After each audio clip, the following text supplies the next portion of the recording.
I've been here for like 4 days, 5 days by myself. So like it hasn't been that long, but it's been long enough.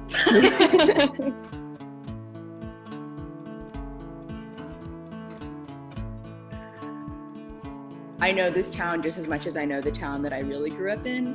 And when I first got here, it was the first weekend of UT spring break. So I was still kind of expecting a lot of people to be here, even though, the pandemic really hadn't hit Texas yet. My grandmother and I did our first little outing and just drove down the beach. Mm-hmm. And it was like a ghost town. And I took pictures of it because we had never seen the beach completely before. You couldn't see a person for a mile.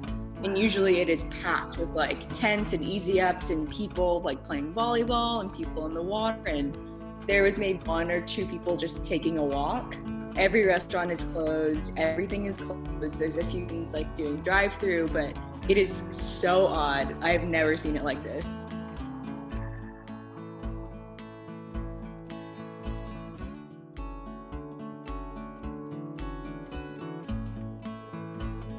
As somebody who's living with 2 much older people and myself having asthma, the 3 of us are really high risk.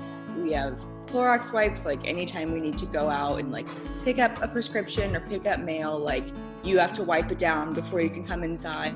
We've been grocery pickup at Walmart. Nobody going into shop is wearing anything protective. That's kind of the vibe, I think, with the smaller town. There aren't as many young people who live here permanently. And for some reason, they are not afraid or they don't really believe in it. And that's really stressful.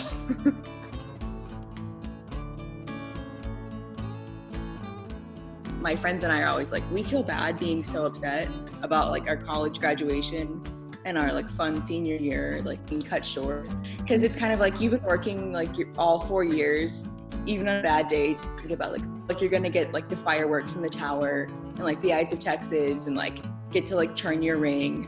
And that's been an inside joke too of well, how are we gonna know to turn our rings you do at graduation? Are we gonna be in UT purgatory forever? What is the situation here?